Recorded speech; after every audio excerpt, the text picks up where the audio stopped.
Mi nombre es Jessica Zafra. Eh, bueno, en verdad estoy bien emocionada por estar dictando la charla para la sociedad. Y bueno, no es un cherry, pero estas son las diapos que normalmente utilizo para un curso que dictamos en Evisalud, solo que está un poquito más corto. Entonces la idea es usar estas diapositivas porque ya están más trabajadas. Esos son mis conflictos de interés. Bueno, como ya lo mencionaron, actualmente trabajo en crónicas, no tengo otros conflictos. Y bueno, lo que me pidieron para la clase fue ver medidas de asociación. Lo estoy enfocando más a la parte de ensayos clínicos porque me parece más fácil de entender, pero lo que vamos a ver también se puede aplicar a otro tipo de estudios como estudios transversales o los estudios de cortes, ¿no? La idea es entender cómo es que se van calculando estas medidas y cómo se interpretan, y luego es sencillo simplemente verlo en otro tipo de estudio y tratar de interpretarlo. Y vamos a tocar un poquito el tema de inferencia estadística.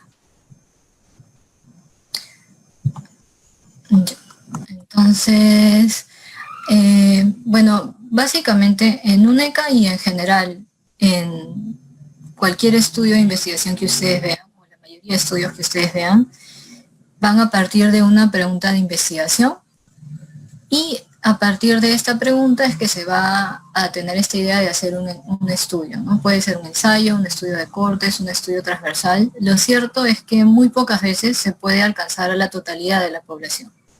Entonces, normalmente lo que se hace es, si yo tengo una pregunta de investigación, digamos que sea una pregunta de formato pico, que quiero ver una intervención, lo ideal sería hacer un ECA, y para hacer mi ensayo clínico yo voy a tomar una muestra, ¿no? Porque no puedo incluir a todas las personas. Entonces, a pesar de que yo tomo solo una muestra, al final quiero concluir sobre la población. Y este paso de tener los resultados de una muestra, de un solo estudio, y finalmente concluir en la población, se llama inferencia estadística. Entonces, lo que hay que tener en claro es que un ECA o un estudio lo que hace es estimar el efecto de un tratamiento o de una exposición, y para ello se usan estas medidas que vamos a ver, ¿no? Medidas de asociación o medidas de efecto.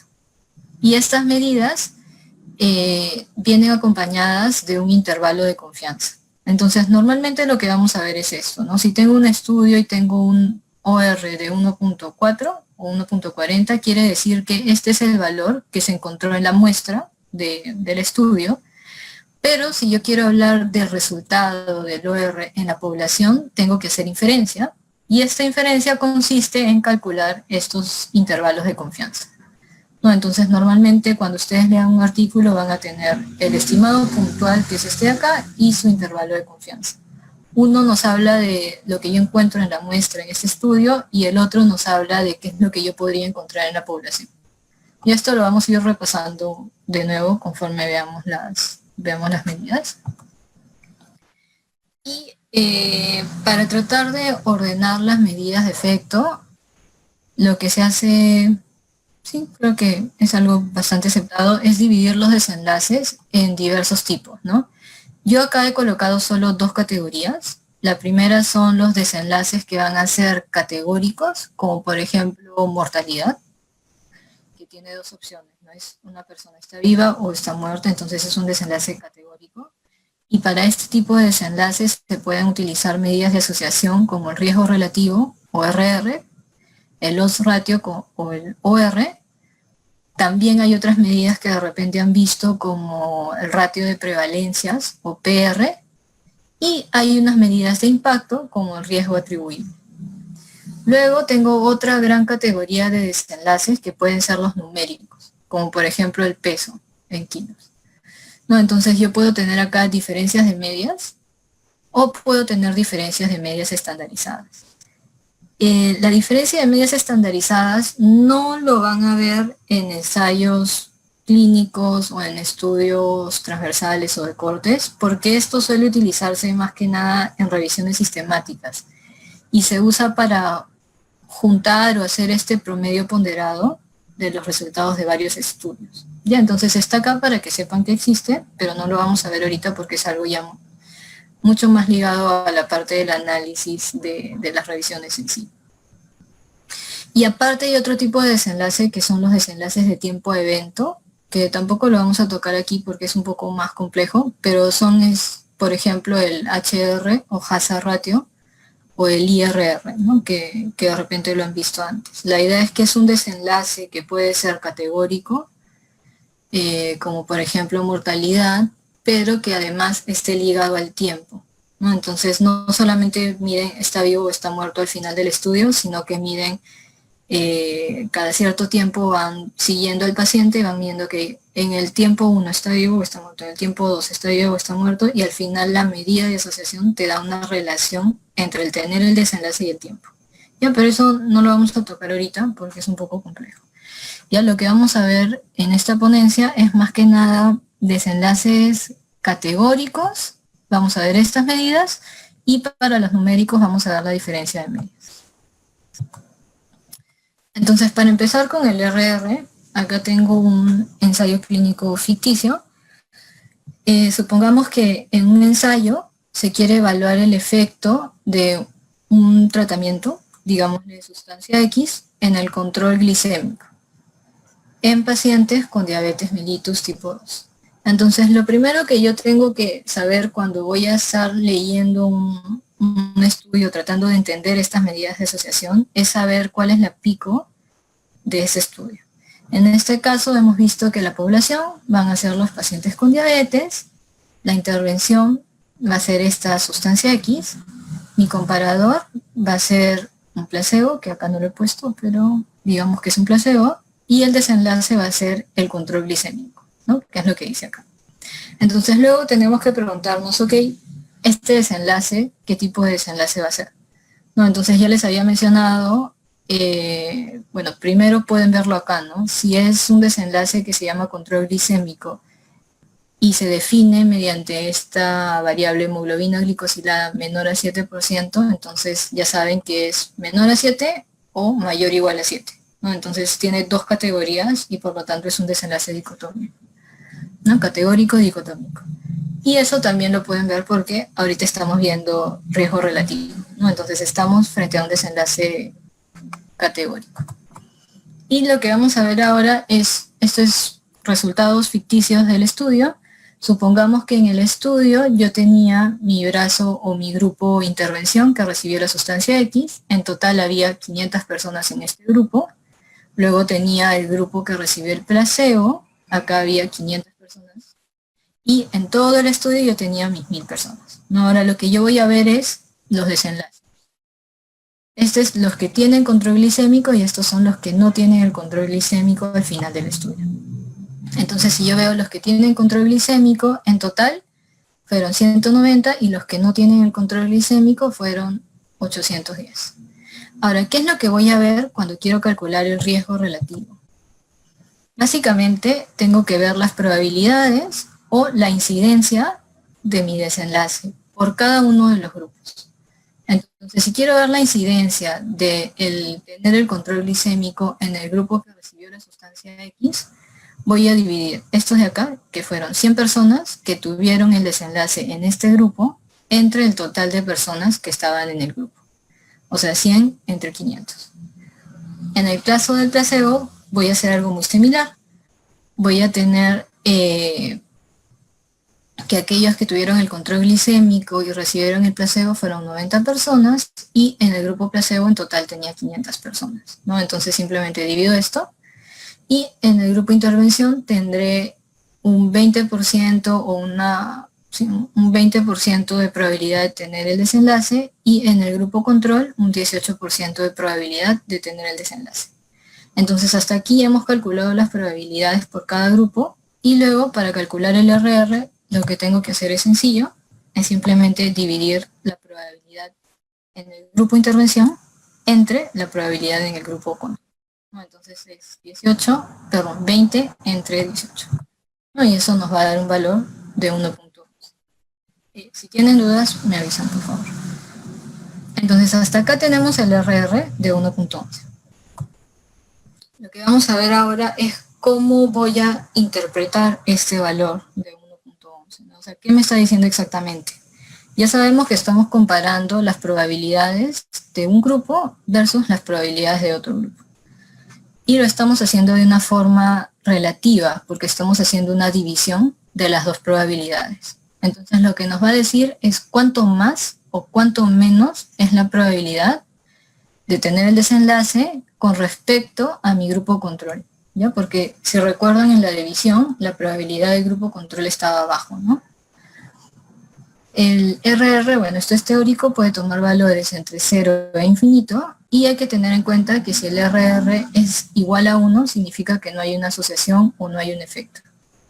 ¿Por qué? Porque si yo hubiera tenido en los dos grupos la misma probabilidad, de 20%, por ejemplo, y yo lo divido, voy a tener la unidad. O sea, en otras palabras, si el efecto es el mismo, o la incidencia, o la probabilidad es la misma en los dos grupos, básicamente estoy encontrando que no hay una asociación, no hay un efecto de la intervención. Ya por eso decimos que el 1 es el no efecto o la no asociación.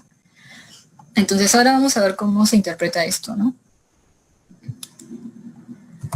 Ya tenemos que la unidad era nuestro punto de partida, nuestro no efecto, y luego tenemos que preguntarnos, ok, ¿mi RR es mayor a 1 o menor a 1? ¿No? Entonces, si mi RR es mayor a 1, estoy en este lado de acá, quiere decir que la probabilidad fue mayor en el grupo intervención, ¿no? Porque estaba arriba de mi división. Mientras que si estoy en el otro lado, un RR menor a 1 quiere decir que la probabilidad fue menor en mi grupo intervención. Lo que tengo que hacer luego es esto, ¿no? Supongamos que tengo un RR de 1.2. A este 1.2 le voy a quitar la unidad, que era el no efecto, y me queda 0.2. Al 0.2 yo lo voy a multiplicar por 100 para saber qué tanto más, porque ya sabemos que acá era más, aumenta la probabilidad en el grupo de intervención, ¿no? Entonces hago la resta, me sale 0.2, lo multiplico por 100, me sale 20%. Lo que yo voy a decir aquí es que la probabilidad de tener el desenlace fue 20% más en aquellos que recibieron la intervención en relación o con respecto a los que recibieron mi comparador o mi control. ¿Ya? Igual, si es que hay dudas, me avisan. Entonces, esta sería la interpretación, ¿no? Por el otro lado, si es que yo tengo un valor de RR de 0.8, yo voy a tomar la unidad y a la unidad le voy a restar el 0.8. Y luego lo voy a multiplicar por 100. Al final me vuelve a salir 20%. Pero lo que yo voy a decir aquí es que la probabilidad de tener el desenlace fue de 20% menor en el grupo que recibió la intervención con respecto al grupo control. Ya, o sea, básicamente es ver, ya saben, lo que hemos hecho es dividir la probabilidad en el grupo intervención entre la probabilidad en el grupo control. Entonces, si la probabilidad en el grupo intervención es mayor que la del grupo control, me voy a encontrar en este lado, y si es menor, me voy a encontrar en este lado. Y luego es simplemente calcular qué tanto más o qué tanto menos es esta probabilidad. Y entonces acá tenemos otro ejemplo. Si es que el RR fuera de 1.5, igual tengo que restarle la unidad, lo multiplico por 100 y me sale 50%. Al final diré que en el grupo intervención la probabilidad de tener el desenlace era 50% más con respecto al grupo control. En el otro escenario hago lo mismo, tomo la unidad, le resto el 0.5, lo multiplico por 100, me sale 50%, y acá diré que la probabilidad de tener el desenlace fue 50% menos, ¿no? En el grupo de intervención con respecto al grupo control. Ahora, si tengo un valor así mucho más grande como 2.5, no hay problema, hago lo mismo, le resto 1, me va a salir 1.5, al 1.5 lo multiplico por 100, me sale 150% más, ¿no? Entonces diré que la probabilidad es 150% más en el grupo intervención con respecto al grupo control. Y en el otro caso es similar, simplemente lo resto, lo multiplico por 100 y me sale que la probabilidad es 70% menos en el grupo intervención con respecto al grupo control. Entonces es una forma sencilla de entender lo que estoy haciendo, pero parte de lo que hemos visto antes, lo que es el cálculo. Parte de saber que es una división de dos probabilidades. Entonces, bueno, no supongamos, en nuestro ejemplo teníamos este valor de 1.11. No sé si es que pueden hablar ahorita o no, si es que alguien se anima a interpretar esto o no. ¿Nadie?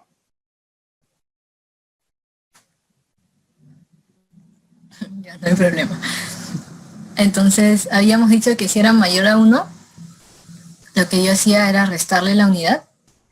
Me quedaba 11 y esto lo, 0,11, perdón, y esto lo multiplicaba por 100, ¿no? Entonces iba a tener 11%. 11% más, ¿no es cierto? Porque es mayor a 1.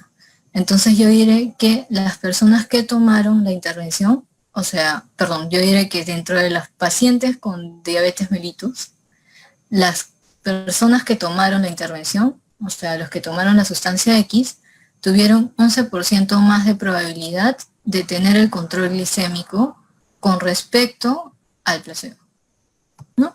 ¿Qué es lo que hemos visto? ¿No? En texto sería esto, ¿no?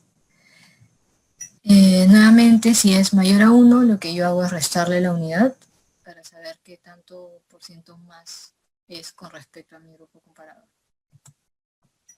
Este caso es un poco más extremo, tengo un RR de 3.5, pero es similar, simplemente le resto la unidad y lo multiplico por 100.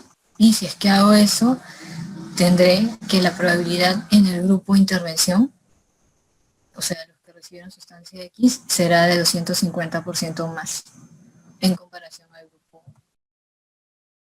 placebo, ¿no? Lo cual es un efecto bastante grande.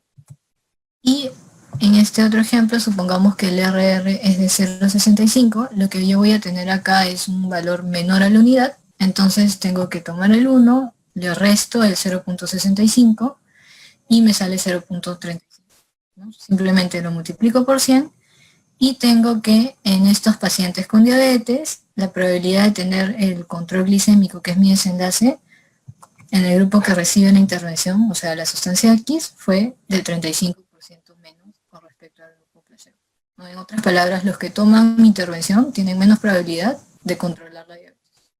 Acá me está diciendo que esta intervención tiene un efecto que no es lo que estábamos buscando, digamos, podría considerarse como un daño, mientras que en estos dos estoy viendo que tiene un efecto positivo, me ayuda a tener un mejor control glicémico. Entonces, simplemente para repasar los intervalos de confianza, les había mencionado que normalmente yo tengo mi estudio y en mi estudio voy a encontrar una medida de efecto, supongamos que era el 1.11, pero yo no quiero concluir sobre los pacientes que entraron a mi estudio. Yo quiero concluir sobre la población de pacientes con diabetes, ¿no? ¿Qué pasaría con los pacientes con diabetes si es que uso esta sustancia X? Entonces, para eso hago inferencia estadística y calculo mi intervalo de confianza, que es esto de acá, ¿no? Nuevamente, en el caso de un estudio, siempre que vean un estudio ECA, un estudio transversal, una corte, se ha tomado una muestra, ¿no? Y de la muestra se va a querer concluir sobre la población. Entonces lo que tenemos es esto. Mi RR era de 1.11, pero yo quiero hablar de la población. Y en la población yo voy a decir con 95% de certeza que el RR se va a encontrar entre 1.01 y 1.5. ¿Ya? Esto de aquí es la interpretación del intervalo de confianza. Ahora, ¿qué significa esto? Básicamente me dice entre qué rango de valores se podría encontrar el RR. Yo no sé qué valor va a tener, pero sé que va a estar entre ese rango de valores. Entonces, si es que este rango o este intervalo de confianza incluye mi valor de no efecto, yo diré que no hubo una diferencia estadísticamente significativa. Porque si lo incluye, quiere decir que en la población yo puedo tener lo que sea. Puedo tener un valor menor a 1, puedo tener un valor de 1, puedo tener un valor mayor a 1, y eso no me está ayudando a concluir nada. Ya, entonces nuevamente yo tengo que ver el intervalo, ver si es que incluye el valor de no efecto, que es la unidad, y si es que la incluye, diré que no es estadísticamente significativo o que no hay un efecto en la población, ¿no? En este caso no incluye la unidad, entonces yo puedo decir que sí hay diferencias estadísticamente significativas o que sí hay un efecto. Otra forma de ver esto, cuando no tienen el intervalo de confianza, es con el p-valor, ¿no? Entonces a veces les presentan un valor p que viene de una prueba estadística y la interpretación muy sencilla es que si el valor p es menor a 0.05, voy a decir que sí hubo diferencias estadísticamente significativas. Y si es mayor, digo que no hay diferencias, y si es menor, digo que sí hay. Pero hay que tener en cuenta que estas interpretaciones que estamos viendo no son las interpretaciones estadísticas, sino que es una forma práctica de entenderlo, ¿no? Es para que se pueda entender más rápido, digamos. Pero si quieren profundizar, pueden revisar un poquito del tema de estadística. Entonces, volviendo a nuestro ejemplo, lo que habíamos encontrado era esto. Ahora supongamos que el RR es el mismo, 1.11, pero el intervalo es de 0.9 a 1.75. Entonces, en este caso, este intervalo incluye la unidad, que es el valor de no efecto. Yo acá diré, viendo esto, que no hay una diferencia estadísticamente significativa o que no hay un efecto de esta sustancia X para el control glicémico, ¿no? Uy, acá está mal, acá es comparado, ¿no? Y entonces lo que yo puedo hacer es interpretar este valor puntual, puedo decir que sí, se halló eso, que había un 11% más de probabilidad de llegar al control glicémico utilizando la sustancia X en comparación al placebo, pero que esto no fue estadísticamente significativo. Y al final lo que pesa es el intervalo, que es lo que nos va a ayudar a concluir sobre la población. Ya, entonces, esa es la parte del RR. Ha estado un poquito larga porque había que explicar, digamos, los pasos con más detalle. Ahora vamos a ver el OR, pero lo vamos a ver un poquito más rápido. Y lo vamos a ver con el mismo ejemplo. Ya, entonces, ahorita no es tan importante para mí que sepan calcular el OR, solamente quiero que sepan que el OT se refiere a esta relación entre aquellos que tienen el desenlace y aquellos que no tienen el desenlace dentro de cada grupo, ¿no? Entonces, si yo quiero saber el lot de tener el control glicémico en el grupo que tomó la sustancia X, tengo que dividir 100, que fueron los que tuvieron el control glicémico, entre 400, o sea, los que no tuvieron el control glicémico. Y esto me va a dar un OT de 0.25, ¿no? Porque es la cuarta parte. Y lo mismo para el grupo placebo, ¿no? Tengo 90 personas que tuvieron control glicémico y 410 que no tuvieron control glicémico. Y esto es el LOT, que me sale 0.22. Similar al RR, lo que yo voy a hacer es dividir el LOT del grupo intervención entre el LOT del grupo control. Y voy a obtener un valor de 1.14. Entonces, la interpretación va a ser la misma. La interpretación va a ser la misma, ¿no? Yo tengo un OR que es mayor a la unidad. Bueno, volviendo un poquito en este detalle, estoy haciendo una división, ¿no? Entonces, si los odds fueran iguales, obtendría un OR de 1, y nuevamente el 1 sería mi valor de no efecto. Es similar al RR. Entonces, nuevamente cuando interpreto, tengo que ver el valor del OR, que es 1.14, le restaría la unidad, y obtendría el 0.14, y eso lo multiplicaría por 100. Entonces, en este caso del OR, yo diría que aquellos que recibieron la sustancia X tuvieron 14% más odds de tener el desenlace en comparación al grupo placebo. Acá no hablo de 14% más de probabilidad o 14% más de riesgo, porque no estoy viendo riesgos o incidencias o probabilidades. Lo que estoy viendo son odds. Nuevamente el cálculo que ven acá no es el mismo que el cálculo del RR. Entonces hay que tener cuidado con la interpretación. Tengo que hablar de odds y no de otra cosa, ¿no? Y bueno, acá hay otro ejemplo. Supongamos que el OR era menor a 1, 0.85, con un intervalo de 0.74 a 0.93. Es similar a lo que hemos visto en el RR. Tengo que ver mi intervalo de confianza y ver si es que incluye la unidad. Si es que no incluye la unidad, voy a decir que fue estadísticamente significativo y luego tendré que interpretar, ¿no? Entonces yo tenía la unidad, le resto el 0.85 y esto me da 0.15. El 0.15 lo multiplico por 100 y me sale 15%. Entonces yo diré que en los pacientes con diabetes mellitus, aquellos que reciben la sustancia X tienen 15% menos de odds de tener el control glicémico en comparación o con respecto al placebo. Y esto de acá fue estadísticamente significativo, ¿no? Porque estoy viendo mi intervalo de confianza. O sea que en la población, el OR va a encontrarse entre estos dos valores. Va a ser siempre menos de 1. Ahora, creo que después de lo que hemos visto queda claro que es más fácil entender una probabilidad a entender un odd, ¿no? Porque un odd es como que la relación del caso entre no caso, o tener el desenlace entre no tenerlo, que es un poquito complicado de entender. Y también es por eso que es más fácil entender un RR que un OR.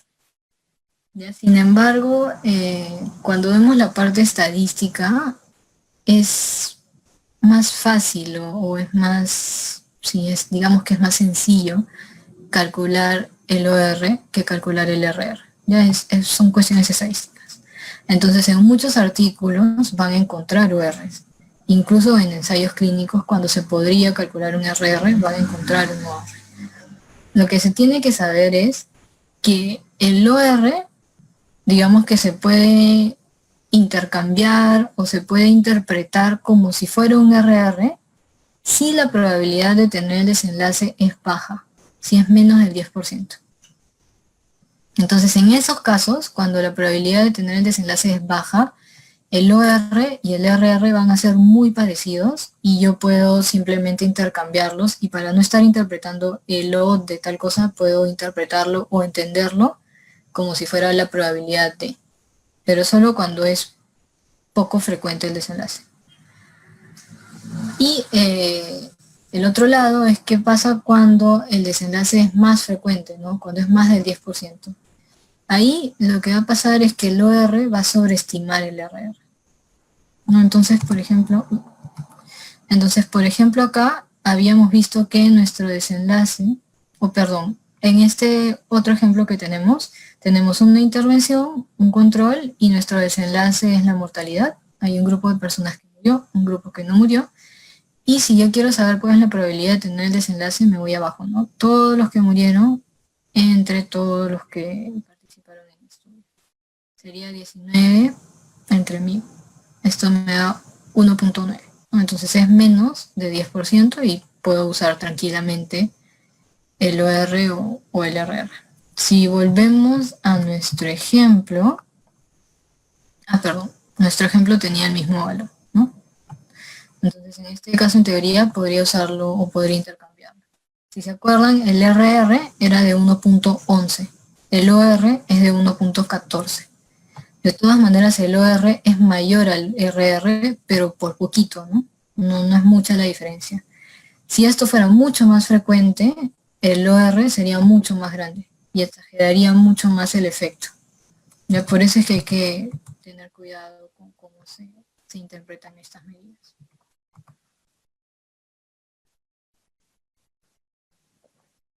Y entonces hasta aquí hemos visto las medidas de asociación en sí. Ahora brevemente quiero que vean esto que es las medidas de impacto como riesgo atribuible, porque esto me sirve para pensar, digamos, en la toma de decisiones, ¿no? Porque hasta ahora leer un OR, leer un RR queda un poco muy en el aire. Y si es que estoy pensando en leer algo, tratar de usarlo en la práctica, qué sé yo, es mejor quizás aterrizarlo un poquito más. Y eso se puede lograr con el riesgo atribuible. Entonces, algo que hay que saber es que el riesgo atribuible solo se debe interpretar cuando la medida de efecto, o sea, el RR o el OR, fue estadísticamente significativa. ¿Ya? ¿Por qué? Porque nuevamente estamos diciendo que yo tengo un estudio, quiero hacer inferencia a la población, Y si es que mi intervalo de confianza incluye el valor de 1, incluye el valor de un efecto, esto quiere decir que no hay algo estadísticamente significativo en la población. En otras palabras, que no estoy segura de qué va a pasar en la población cuando use la intervención. Entonces, si no hay algo estadísticamente significativo, si no estoy segura de qué va a pasar en la población, no tiene sentido interpretar el riesgo atribuible, porque acá yo estoy diciendo que hay un efecto y voy a cuantificar el efecto. Entonces, si vemos un ejemplo acá, tengo un OR de 1.15 con un intervalo de confianza de 0.91 a 1.24. Esto de aquí incluye la unidad y por lo tanto no vendría al caso interpretarlo, ¿no? Nuevamente, ¿por qué? Porque el intervalo de confianza me da un rango de valores entre los cuales se puede encontrar el OR de la población. Entonces el OR de la población podría ser menor a 1, 1, mayor a 1. O sea, prácticamente no sé qué está pasando en la población. Por eso no interpreto la medida de impacto. En este otro caso, si tengo un valor de 1.55 y un intervalo de confianza de 1.3 a 1.82, acá tengo que el intervalo de confianza no toma la unidad, siempre está por encima del 1, en otras palabras, y sí va a tener sentido interpretar el RA. ¿Ya? Entonces ahora vamos a ver cómo se calcula esto. Nuevamente volvemos a nuestro ejemplo. Nuevamente tenemos las incidencias o las probabilidades, que fue lo que calculamos al inicio con el RR, pero lo que vamos a hacer ahora ya no es dividirlo y obtener una medida relativa, sino que vamos a restarlo para obtener el riesgo atribuible. Este es el RR, que era la división, y acá tenemos el riesgo atribuible, que es la diferencia. ¿No? Entonces yo voy a tener el 20% menos el 18%, y esto es igual a 2%. Ahora, esto es 2%, quiere decir 2 por 100 personas, pero si yo lo quiero interpretar para 1000 personas, puedo decir 20 de 1000. Es simplemente para que la interpretación sea un poco más sencilla, ¿ya? Porque normalmente hay decimales y es más fácil pasarlo a mí, más entendible. Entonces yo puedo decir 2% o 20 de 1000 personas. Ahora, ¿qué es esto exactamente? Ya sabemos que he restado, pero hay que tratar de entender qué es lo que estoy haciendo, ¿no? Entonces supongamos que yo tengo 1000 pacientes con diabetes. Habíamos dicho que en aquellos que recibían el placebo, la probabilidad de tener el desenlace era de 18%. O sea, si yo tuviera 1000 personas, 180 personas tendrían mi desenlace. Por otro lado, en el grupo intervención, la probabilidad de tener el desenlace era 20%. Entonces, nuevamente, si yo tuviera 1000 personas o 1000 pacientes, 200 personas tendrían mi desenlace. Ahora, lo que yo puedo hacer acá es restar, ¿no?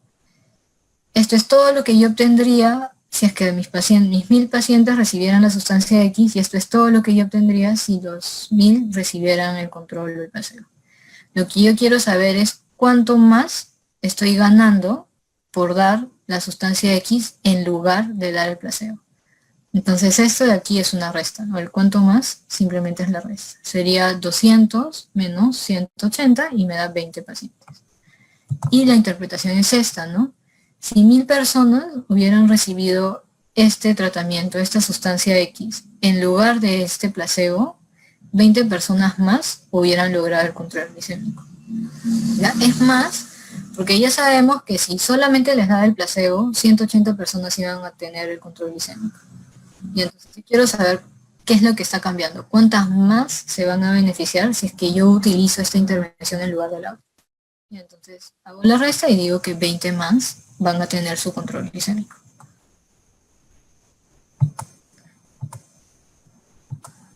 ¿Ya? Esto es lo que acabamos de ver.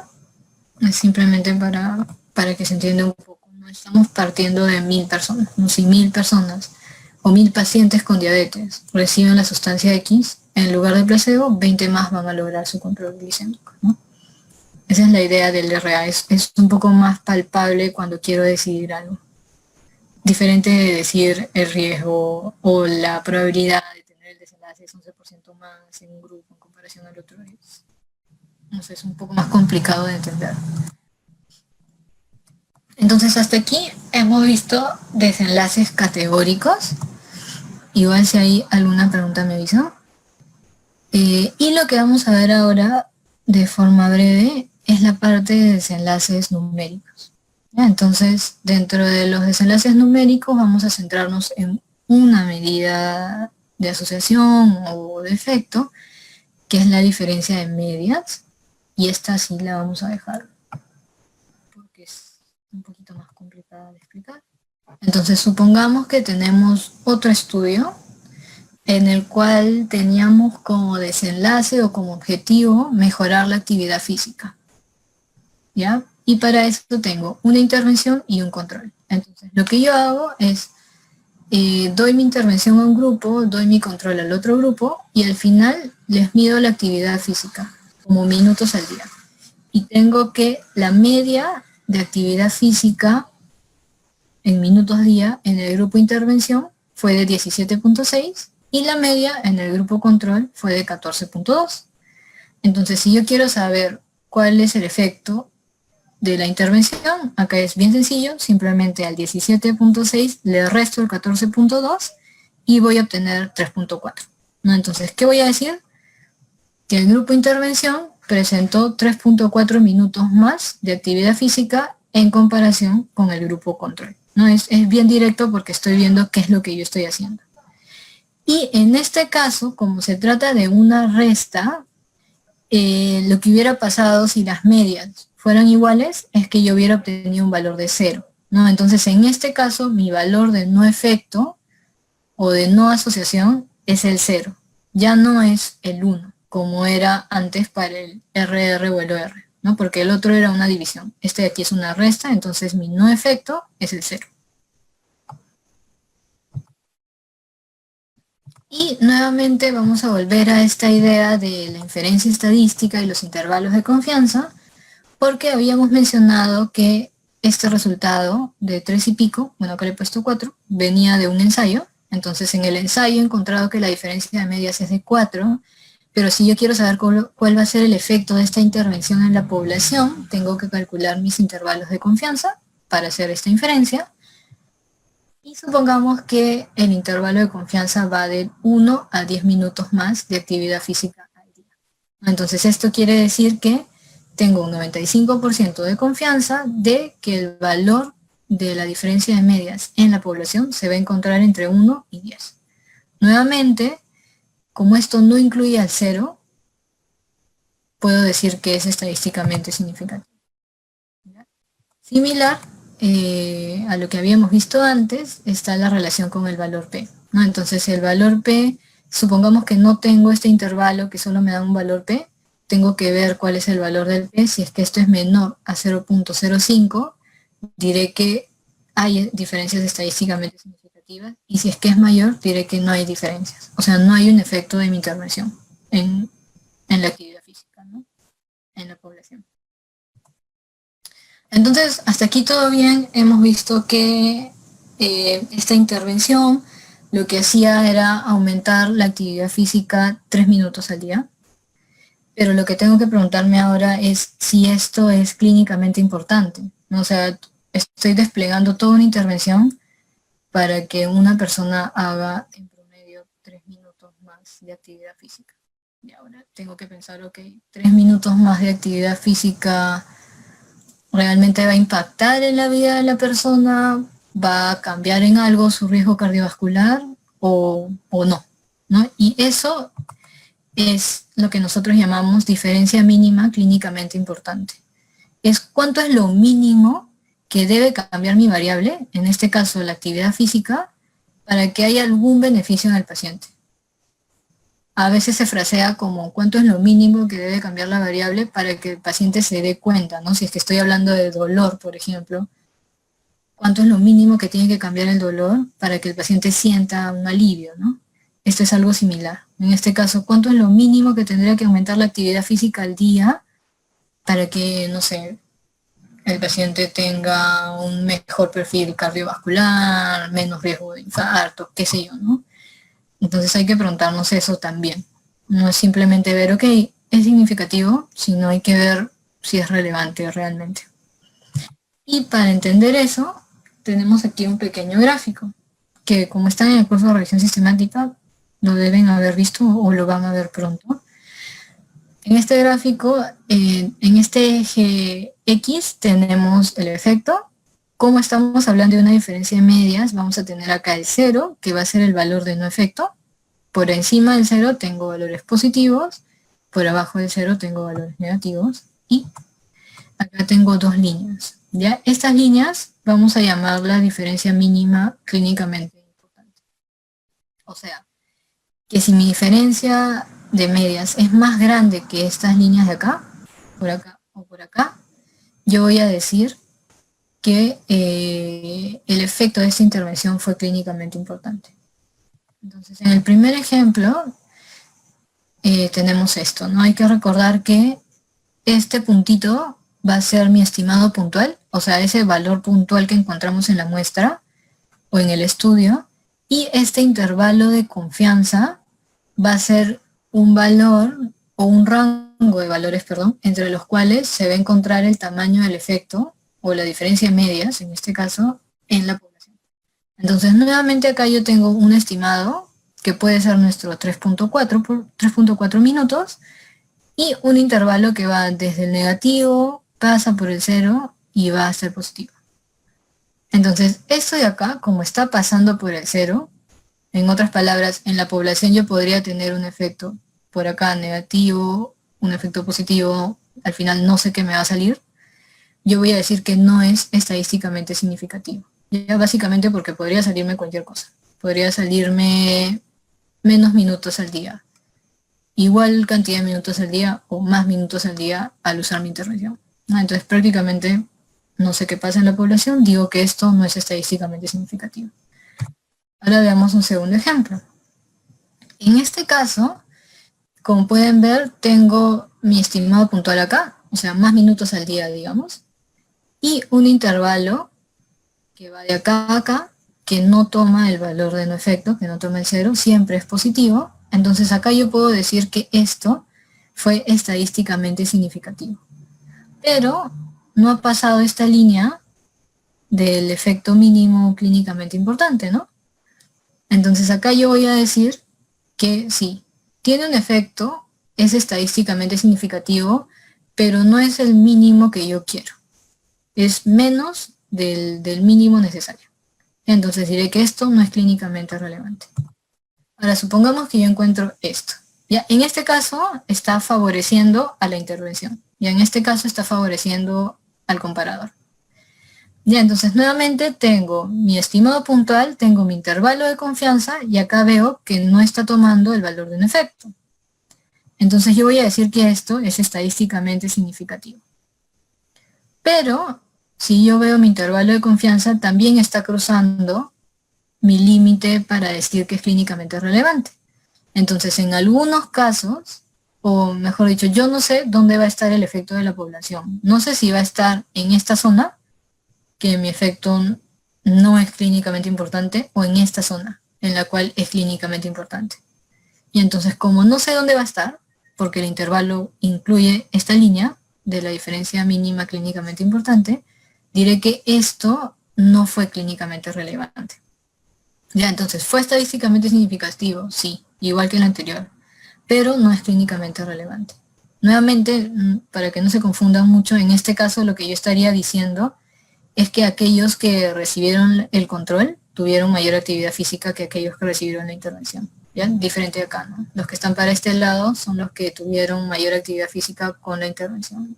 O decir que sí, que la intervención tuvo mayor actividad física. Y acá tenemos un último ejemplo, en el cual tenemos un estimado de efecto con el intervalo de confianza. Vemos que el intervalo no toma la unidad, perdón, no toma el 0, que es el valor de un efecto, o sea, voy a decir que esto fue estadísticamente significativo, y además tiene un efecto más grande que el mínimo que yo esperaba, ¿no? Porque el intervalo está por completo sobre este valor mínimo. Entonces yo puedo saber que si bien en la población mi valor podría estar desde acá hasta acá, no sabemos dónde, siempre va a ser más grande que esto, ¿no? Entonces acá yo recién puedo concluir que mi resultado es estadísticamente significativo y es clínicamente relevante.